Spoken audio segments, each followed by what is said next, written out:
Good evening everyone. So ito yung ating face cream. Yan. So ang ginamit natin base oil is olive oil. Yun, yung olive oil natin. Ito. Ayan. Olive oil. Ayan, no? And then jojoba oil. Ayan. Jojoba oil. So, nilagyan natin ng mga hyaluronic acid, niacinamide, yan.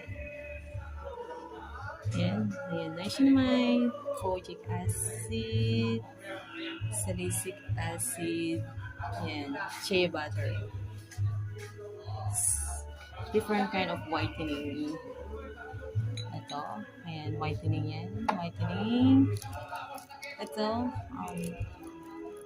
ito yung pinaka-importante kapag gumawa ka ng cosmetic, kailangan meron siyang preservative.